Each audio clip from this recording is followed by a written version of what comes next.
বলেন তো আমি কাকে দেখে এরকম ফিদা হয়ে গেলাম? কে ছিল এটা? কাকে দেখে আমার হৃদয় একদম নরম হয়ে গেল? আসসালামু আলাইকুম, সবাই কেমন আছেন? আজকে চলে এসেছি শ্বশুর বাড়িতে। কার শ্বশুর বাড়ি বলতে হবে, ঠিক আছে? কমেন্টস করে জানাবেন। তো আমাদের বাড়ি হচ্ছে মানিকগঞ্জ, গ্রামের বাড়ি। মানিকগঞ্জের পাশেই অঙ্গরা নামে একটা গ্রাম আছে, সেখানে হচ্ছে এই চাপওয়ালার শ্বশুরবাড়ির রেস্টুরেন্টটি মেক করা হয়েছে আরও কয়েক বছর আগে, 1-2 বছর হবে। খুব খুব বেশি পুরানো না, নতুনভাবে করা হয়েছে। তো ভাইয়া ভাবলো যেহেতু মানিকগঞ্জ আছি আর মানিকগঞ্জে একটি সুন্দর রেস্টুরেন্ট করেছে একজন বিশেষ বিশেষ অভিনেতা, তাহলে সেই রেস্টুরেন্টে তো যাওয়াই লাগে।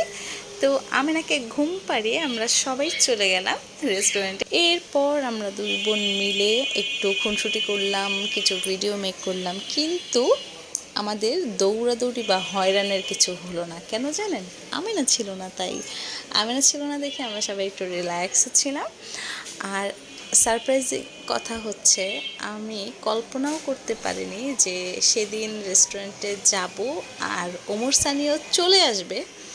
আমি সত্যি সত্যি অবাক হয়েছি ওইখানে যেয়ে।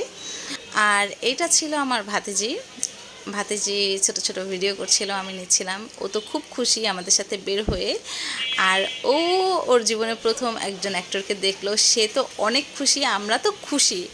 কেন খুশি জানেন? সবচেয়ে বড় কথা হচ্ছে ওমর সানি একটা সত্যিকারের নায়ক। ছবিতে যেমন নায়ক ছিল, বাস্তব জীবনেও। কারণ দেখেন, সে একজনকেই বিয়ে করেছে, মৌসুমী, আর তার সাথেই সারা জীবন আছে। এবং তারই বাবার বাড়ির এলাকায় একটা রেস্টুরেন্ট দিয়েছে শ্বশুর বাড়ি, মানে এটা ভাবা যায় কতটা ভালোবাসা থাকলে এটা করে। আর খাবারের কথা কি বলবো, অসম্ভব মজা ছিল সত্যি। মানিকগঞ্জে যারা যাবেন বা মানিকগঞ্জে যারা আছেন তারা অবশ্যই ওমর সানির এই শ্বশুরবাড়ি রেস্টুরেন্টে যাবেন, খাবেন আর রেটিং করবেন। আর সর্বশেষ হচ্ছে আমরা তার সাথে একটু ভিডিও করলাম। আসলে পছন্দের তারকাকে সামনে থেকে দেখে কি বলবো, ভাষা হারিয়ে ফেলেছিলাম। তো একটুখানি ভিডিও করেছিলাম, ছবি তুলেছিলাম। আসলে ভাবতেও পারিনি যে মানিকগঞ্জের অঙ্গরার শ্বশুরবাড়িতে গিয়ে যাকে দেখার আশায় যাব তাকে হুট করেই দেখে ফেলবো। সত্যিকার অর্থে সে একজন অত্যন্ত ভালো মানুষ, আল্লাহ তাকে ভালো রাখুক। এরপরে কিন্তু আমরা অবাকের চা খেয়েছি, সেটা থাকবে নেক্সট ভিডিওতে।